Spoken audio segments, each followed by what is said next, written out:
అంతుచిక్కని మాయానగరం, కంటికి కనిపించని ఓ నగరం.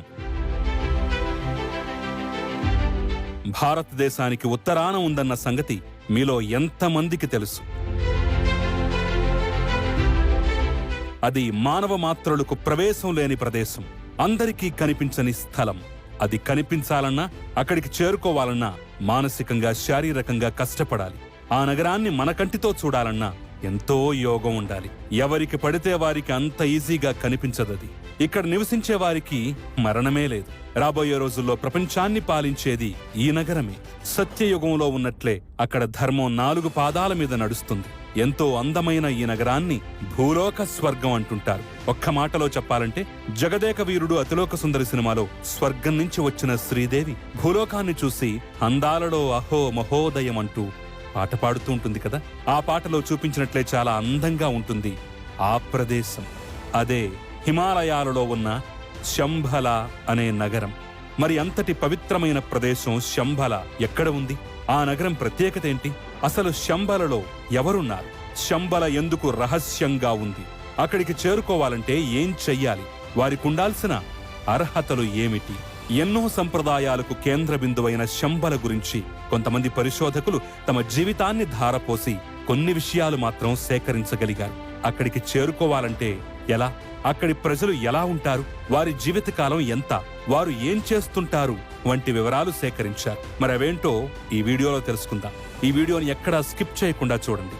కొన్ని పరిశోధనలు, కొన్ని భారతీయ గ్రంథాలు, బౌద్ధ గ్రంథాలలో రాసిన దానిని బట్టి చూస్తే బాహ్య ప్రపంచానికి తెలియని లోకం ఒకటి హిమాలయాలలో ఉంది. దాని పేరే శంభల. దీనినే హిడెన్ సిటీ అంటారు. ఎందుకంటే వందలు వేల మైళ్ల విస్తీర్ణంలో ఉన్న హిమాలయాల్లో ఎక్కడో మనుషులు చేరుకోలేని చోట ఆ నగరం ఉంది. ఆ ప్రదేశమంతా అద్భుతమైన సువాసన అలముకుని ఉంటుంది. పచ్చని ప్రకృతి నడుమ ఉండే శంభలను వీక్షించటం ఎంతో మధురానుభూతిని కలిగిస్తుందని చెప్తూ ఉంటారు. బౌద్ధ గ్రంథాలను బట్టి చూస్తే శంభల చాలా ఆహ్లాదకరమైన చోటు. అక్కడ నివసించేవారు నిరంతరం సుఖ సంతోషాలతో, ఆయురారోగ్యాలతో ఉంటారు. చైనీయులకు కూడా శంభల గురించి తెలుసు. లోకంలో పాపం పెరిగిపోయి అంతా అరాచకత్వం తాండవిస్తున్న సమయంలో శంభలలోని పుణ్యపురుషులు లోకాన్ని తమ చేతుల్లోకి తీసుకుంటారని, అప్పట్నుంచి ఈ భూమిపైన కొత్త శకం ప్రారంభమవుతుందని కొన్ని గ్రంథాలు చెప్తున్నాయి. శంభల అనేది సంస్కృత పదం. టిబెట్లో దీన్ని షాంగ్రిల్లా అని అంటారు. హైందవ పురాణాల్లో దీన్ని సిద్ధాశ్రమం అని పిలిచేవారు. ఈ ప్రాంతాన్ని భూలోక త్రివిష్టపం అని కూడా అంటారు. త్రివిష్టపం అంటే సంస్కృతములో స్వర్గం. శంభలలో కూడా దేవతలు తిరుగుతారనే ఉద్దేశంతో దీన్ని భూలోక త్రివిష్టపం అని పిలిచేవారు. ఈ ప్రాంతంలో ఉన్న వాతావరణం వల్ల ఇక్కడ నివసించేవారు సాధారణ మనుషుల కంటే ఎక్కువ కాలం బ్రతుకుతారు. ఇక్కడ నివసించేవారు నిరంతరం సుఖ సంతోషాలతో, ఆయురారోగ్యాలతో ఉంటారు.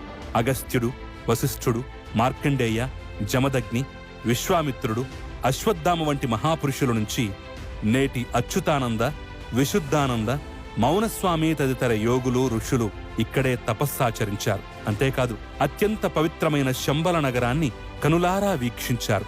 మన పురాణాల్లో రామాయణం బాలకాండలో శ్రీరాముడు లక్ష్మణుణ్ణి విశ్వామిత్రుడు ఈ ప్రాంతానికి తీసుకువెళ్లారని, మహాభారతంలో పాండవులు సైతం ఈ రహస్య ప్రాంతానికి చేరినట్లుగా ఆధారాలు ఉన్నాయి.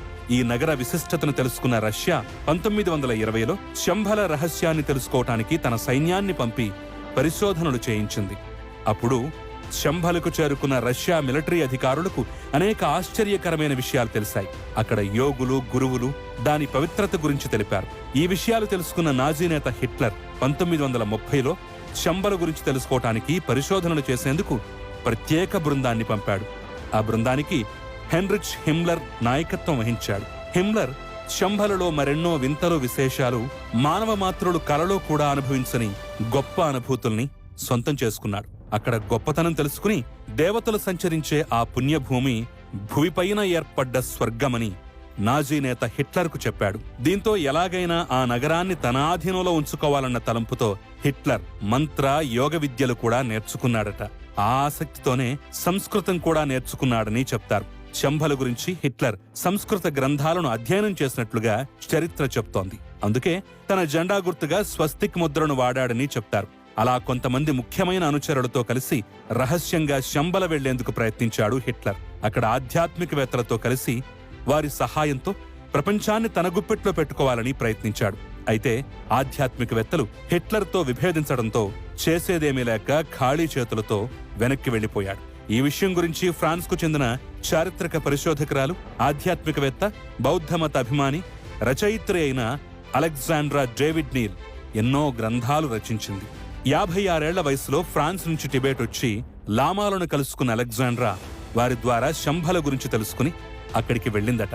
అక్కడ మహిమాన్వితుల ఆశీస్సులు పొందటం వల్ల ఆమె ఏకంగా 101 సంవత్సరాలు బతికిందని చెప్తారు. ఆమె 1868 అక్టోబర్ 24లో జన్మించి 1969 సెప్టెంబర్ 8లో మరణించింది. షాంఘై నగరానికి చెందిన మరో పరిశోధకుడు డాక్టర్ లాయోసిన్ కూడా శంబలపై చాలా పరిశోధనలు చేశాడు. శంబల అనేది భూమి నుంచి స్వర్గానికి వేసిన వంతెన అని ఆయన ప్రకటించాడు. అక్కడ ఉండేవారు టెలిపతి ద్వారా ప్రపంచంలోని ఏ ప్రాంతం వారితోనైనా మాట్లాడగలరని రాసుకున్నాడు. ప్రపంచంలో ఎక్కడ అభివృద్ధి జరిగినా, విధ్వంసం జరిగినా వారికి క్షణాల్లో తెలిసిపోతుందని పేర్కొన్నాడు. 8 రేకుల భారీ కలువపువ్వు ఆకారంలో శంబల నగరం ఉంటుందని డాక్టర్ లాయోసిన్ పేర్కొన్నాడు. ఈ నగరాన్ని చూడాలంటే ఆ మానవుడు ఎంతో స్వచ్ఛమైన వ్యక్తి అయి ఉండాలి. సత్యం, ధర్మం, అహింసను పాటించే పుణ్యాత్ములకు మాత్రమే శంబల నగరాన్ని చూసే భాగ్యం దక్కుతుందని పురాణాల్లో పేర్కొన్నారు. అందులో చెప్పినట్లే కొందరు సాధారణ వ్యక్తులు శంబల నగరాన్ని చూసి వచ్చారు. మరో ఇంట్రెస్టింగ్ విషయం ఏంటంటే ఈ సైన్స్ యుగంలో కూడా కొందరు శంబలలోకి ప్రవేశించి అక్కడ అద్భుతాలను చూసి వచ్చారు. ఇందుకు వారి వద్ద తగిన ఆధారాలు కూడా ఉన్నాయని చెప్తున్నారు. 1889లో జన్మించిన ఆనందమయ్యి హిమాలయాల్లో సుమారు 20 నుంచి 25 అడుగుల ఎత్తుగల మానవులను చూశానని చెప్పారామె. వారంతా 5000 ఏళ్ల నాటి ద్వాపర యుగానికి చెందిన మనుషులని పేర్కొన్నారు. రష్యాకు చెందిన హెలీనా హిమాలయాల్లోని అతి రహస్యమైన ప్రదేశాల అన్వేషణలో భాగంగా ఆమె శంబలకు చేరుకున్నారు. ఆనందమయ్య చెప్పినట్లే ఆమె ద్వాపర యుగం నాటి మనుషులను చూశానని తెలిపింది. ఈ విషయాన్ని ఆమె రాసిన ఐసిస్ అన్వీల్డ్ ది సీక్రెట్ డాక్టరీనేలో రాశారు. వారితో ఉన్న కొన్ని ఫోటోలు కూడా ఆ పుస్తకంలో ప్రచురించారు. ఆ పుస్తకాలను మీరు ఆన్లైన్ పోర్టల్లో కూడా కొనుగోలు చేయొచ్చు. తమిళనాడులోని కుర్తాలానికి చెందిన మౌనస్వామి కూడా శంబల సిద్ధాశ్రమంలో తపస్సు చేశారు. అయితే వాళ్ళు వీళ్ళు చెబితే వినటమే తప్ప ఈ ఇంటర్నెట్ యుగంలో మాత్రం ఎవ్వరూ వెళ్లిన ఆధారాల్లేవు.